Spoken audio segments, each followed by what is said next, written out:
Cheers.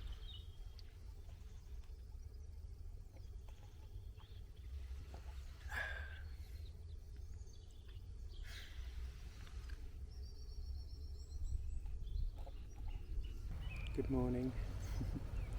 It's so peaceful. It's so peaceful in the sunlight, the morning sun. We're into our spring days with the warm sunshine, and it's lovely. It's really lovely. It's so peaceful out here. I love the woodland and the field around Nomadic. Now I've got my breakfast ready. We have our pemmican. So the pemmican is your usual dried meat, so venison and pheasant, and with some tallow, some berries. I put some sea buckthorn pulp in there to give the tang instead of the quince this time, a little bit of seaweed powder, a touch of salt, and I've got my cookies. So these are my pendulous sedge cookies. I didn't put any reed mace flour in these this time because the texture is so much better like this. I think I might have put some acorn flour in, I can't remember, but there is sea buckthorn pulp in there, sea buckthorn juice, wild blueberries, tallow and badger fat. But oh, and of course the honey and the birch syrup, but those are absolutely delicious. And this was my cake, my experiment gone wrong. Instead of rising, you can see the density of this cake. It's a really moist. It's almost the same texture as a brownie, which I'm really surprised about. But usually, when an experiment fails for me, it just turns into something else edible and interesting. So I'm going to keep that recipe that I did for this. I was following something online, and I must have put too much water in. And the thing that gives it its flavour might be the thistle root that I put in afterwards. Instead of water, I used the thistle solution that came out of the pot after boiling the thistle roots the other day, and it turned out really, really delicious. You got this really nice earthy hint to the cake. That's reminiscent of burdock root because they are in the same family. So this cake had a bunch of things put in it. It was predominantly acorn flour. I used some defatted sea buckthorn seed flour from Sea Buckthorn, Scotland, and I didn't put any pendulous sedge in this one. It was just reed mace, acorn and sea buckthorn defatted seed flour. And then I've also got some, what else did I put in there? Did I put some blueberries? I think I might have put some blueberries in there. A lot of tallow. I forget all the ingredients, but I know some of my egg rations as well. So it was really, really, really, really, really delicious. But I'm just having my relaxing time, making my mushroom tea, ready for the day, and yeah, just having some me time before everything kicks off and we get busy and start getting ready for the people coming in and putting on a show.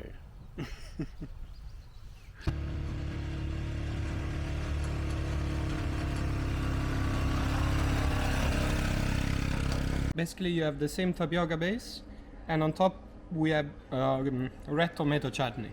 Oh, red tomato chutney, brilliant. That's easy to remember.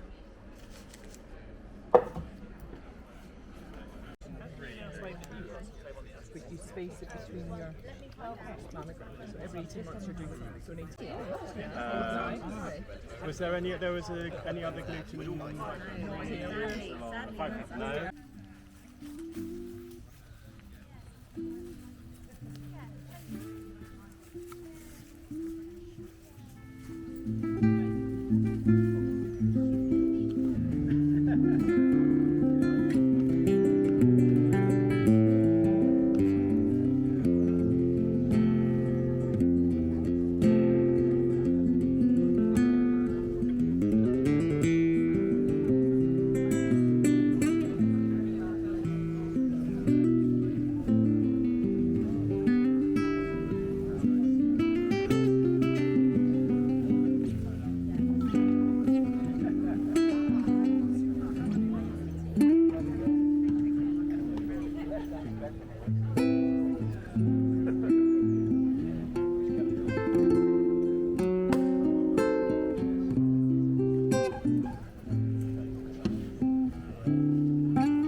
reach out to me. Although I smile tenderly,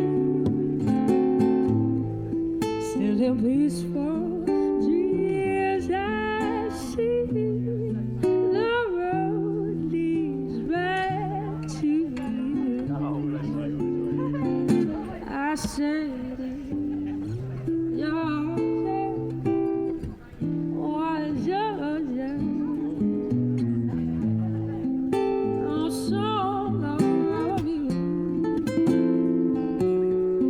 just that old sweet song keeps Georgia on my mind, on my mind.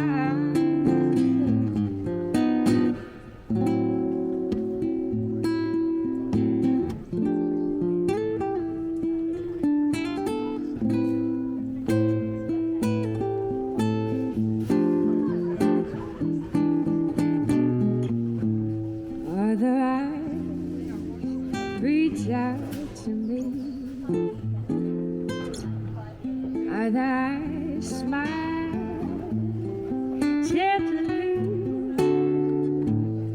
still in peaceful dreams I see. The road leads back to you. I said, Georgia, Georgia,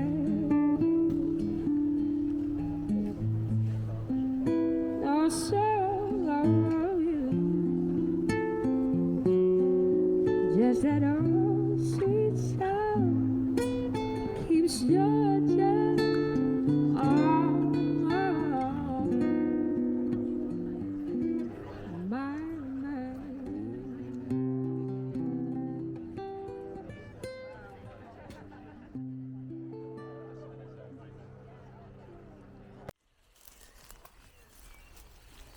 The long and arduous search for sorrel.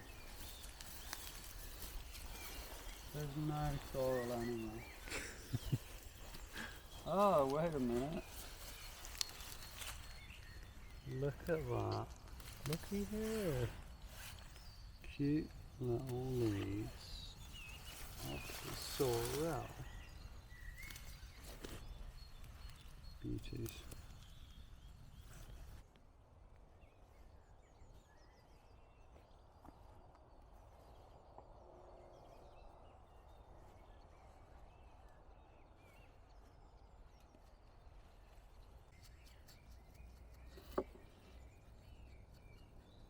Such a good mushroom.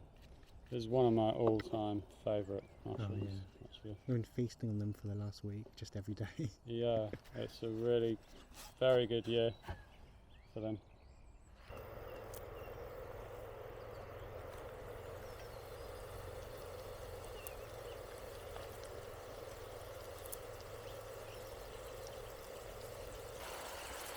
My fully wild spatula because I forgot my wooden one.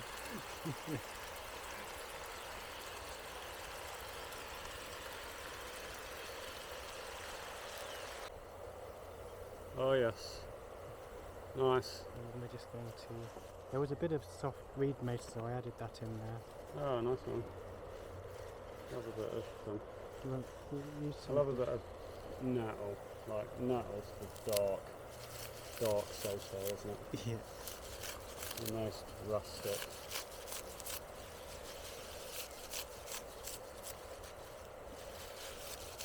So we're having our dinner for the end of the day with Nomadic. Rue's been with me doing the walks, and we've got some St George's that Rue foraged, and I've just fried those down in some tallow with some nettles, some beech leaves, some common sorrel, and a little bit of reed mace, and then we finished it off with a load of three-cornered leek, which is similar to wild garlic but a lot milder. And there's a bit of minus lettuce there on the plate that Rue brought along, which I've never tried before, so this is my first for minus lettuce. Rue's just come off the Wild Biome project. He only did a month. But how are you feeling? Have your thoughts changed over wild food or your experiences? Yeah, very much so. I've learned an enormous amount about food and about how my body reacts to it, deals with it. Yeah, I feel completely differently about food now. I'm gonna eat as much wild food as I can. Yeah, it's at that point, isn't it? Like, I don't even know if I'm going to transition fully back to what I did before. It's just, now you've experienced it. The only way it will happen is if you get lazy, I think. Well, it's quite complicated going back. I mean, what I've done is basically just almost the same as what I did during the wild diet, is just eat what's there. So I have ended up eating things which I feel like a bit ashamed of going back to.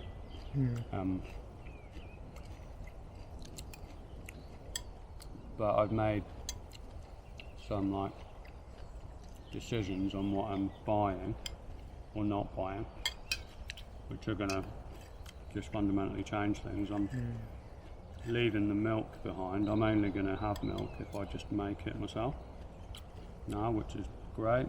No more cartons in my life. How's the oat milk? Yeah. And that was like the major non-organic thing that was going into my diet. Yeah. And it's high time to just leave that behind.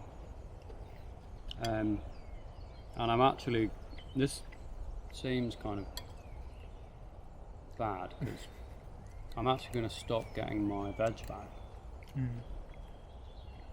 Which is a bit of a shame because my veg bag was kind of, it was like the best thing that I was buying. It was the most kind of like, But you don't really need it when you're doing all this. Well, that's the thing. I'm not going to go back to it because it was tying me in to a certain way of eating by having the veg bag. And there's the pressure because you get it and then you have to use it.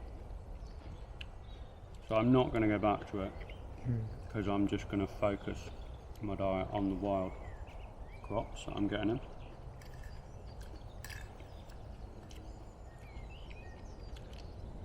I'm just amazed that this feels like a substantial meal. It's just how our guts have adapted now, and there's no carbs anywhere near it. no, a lot of fat. Right, is that the key to how these mushrooms are really nice? Yeah. Right. Well, the fat, Yeah. and then sauteing it right down until they start to crisp. Adding a little bit of honey, or I use blackberry vinegar at home, and it caramelizes it just a tiny bit. Yeah. Not a lot, just a teaspoon. Mhm. And then you just add the wild garlic at the end, and it's really nice. It just comes out perfect. I've not cooked them like that, and I need to. I think the nettles play an important part as well. Yeah, because I think also with that cooking method, that's making them into this really meaty backdrop, or like. Yeah, definitely. Yeah, they're really. Yeah, fat. That feels good at the end of the day after doing all these walks. Feels super good. I think the honey is makes a big difference, doesn't it?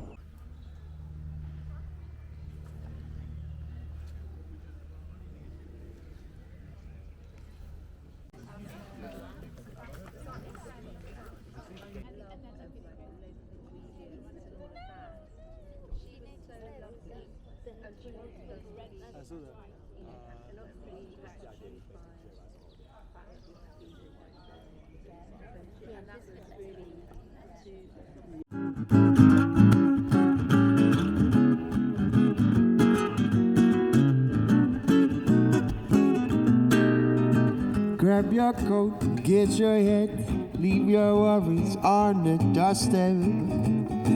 Just direct your feet to the sunny side of the street. To walk in the shade with my blues on parade. Oh, but now I'm not afraid, for this rover has crossed over. Yeah, we live in London, so it's like an hour drive. There's someone picture from the phone. It is On from that Sydney. was all the news. But now it's much too late for me to take this sentence. Since I see you in this house, I want you back. 12-hour day. Yes, I do. Like a month. Look, baby. Yeah,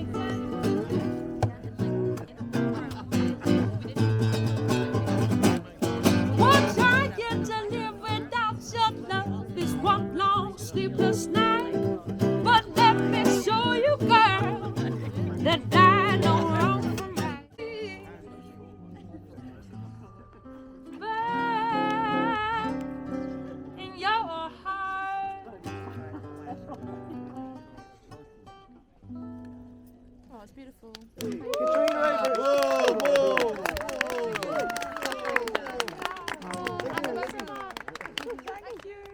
So this is our dinner for today. We have some more St George's, fried with some nettles, 3-cornered leek, a little bit of honey and tallow and salt. And then we also have a wild salad with minus lettuce, sow thistle, red dead nettle, and a little bit of pendulous sedge flower, which is an interesting experiment, and a little bit of herb Robert. Yeah, so this is the end of the second day of us being at Nomadic, doing the walks, etc. But what I'm actually finding really interesting is that before I came away, I thought I was going to have no more St George's because I wasn't able to forage any, and then you've gone out this morning and you've just found a whole lot more. And what I was just thinking about a moment ago actually was, when it comes to wild seasonal food, we end up actually eating a lot of it in a short period of time until it's no longer in season, and then we transition onto something else entirely. Yeah, But have you just been- eat a lot of the same thing for a bit. Yeah, and you've been finding that during the course of the... Yeah, well, I've found that's happened more once I kind of got into it, and really, I mean, I'm not doing it fully anymore, but it gravitates towards that. Yeah. You just eat loads of what's there, which is kind of nice, because that sounds like that's the way that hunter-gatherers do it. Exactly, it's kind of like real connecting world. really to our roots, and actually it's interesting actually doing all of this and kind of like doing what we're preaching in a way. Like we've always used wild things to some degree, but this has just been taking it to a whole new level. Yeah, and I mean, it makes you realise that it was somewhat kind of superficial, that my take on it was to some extent superficial compared to the way I look at it now. Oh gosh, that horseradish is strong. Yeah, it's pretty pokey, yeah. Yeah, absolutely mad for the horseradish. I think it's such a good flavour. Oh, definitely. Oh, if you mix it all up, it's really good.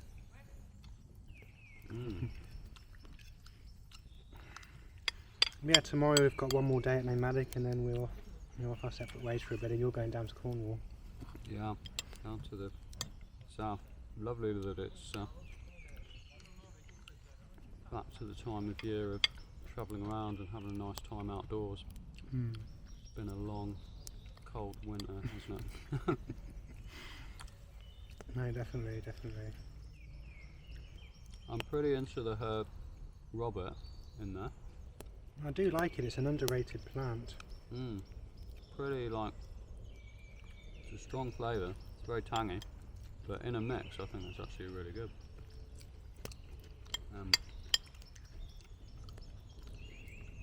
All this just comes together, all the different flavours, all the different... These I love it. mushroom plus nettles. It's just been my Delicious. staple for a week, or a week and a half. There's a good load of nutrition though. I actually find that we're feasting so much better on a wild diet than we ever did eating normally. Yeah, it's surprising, isn't it? I mean, the food is, it's not like desperate, it's like delicious. And people say this is survival food.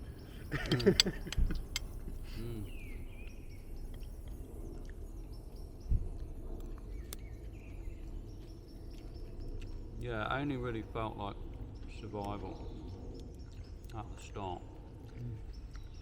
When you kind of didn't quite know what there was to eat. I'm still fascinated at how much I've kind of either thought about but never tried, or what I've just learned along the way. Like, we've been foraging for a very long time. Like, how long have you been foraging for? Yeah, like 20 years now. Gosh, and I suppose you learned some new things during this. Oh yeah, totally. I mean, the intensity of learning has been that much more. It's just like it made innovation happen. Necessity is the mother of invention. It's amazing what everyone's been coming up with. Oh, definitely. Like, some of the dishes, like, it's just been... Yeah, blows my mind. Really inspiring. Oh, there's one of your mysterious sprouts. This is something that I didn't mention those, did I? this is something that we shouldn't preach. Don't do that. We shouldn't do this at home. But Rue found this interesting shoot lying around and decided to stick it in the salad. There's a good chance it's edible. Like, pretty sure it's going to be inedible. Are you like sensitive to horseradish? No. I'm really digging the horseradish. I'm going to get some more. I love it after mixing it up.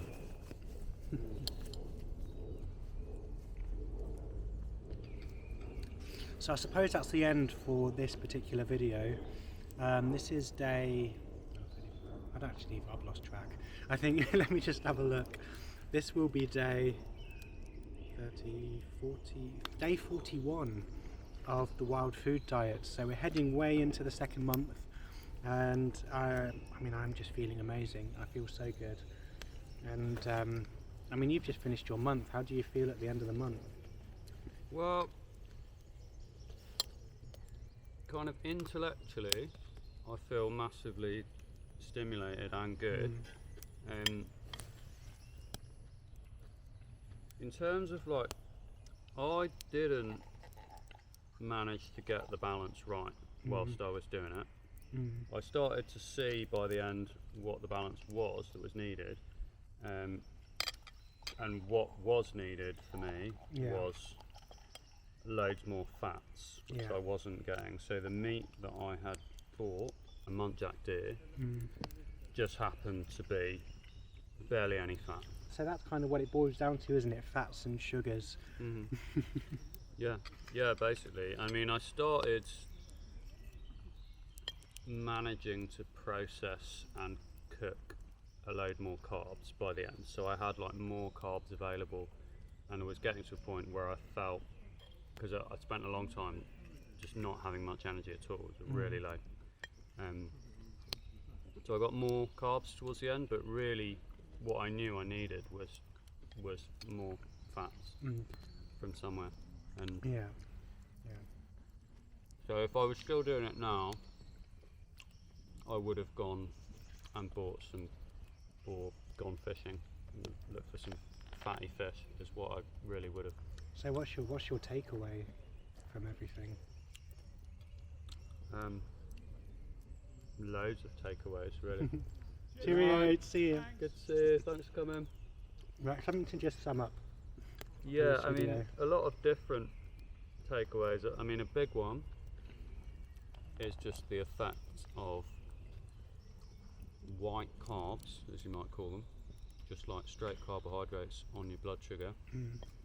And because we've been testing all of that, I've just seen the mad effect that things like oats, rice, white rice, sends your blood sugar, or my blood sugar, all over the place, completely loopy.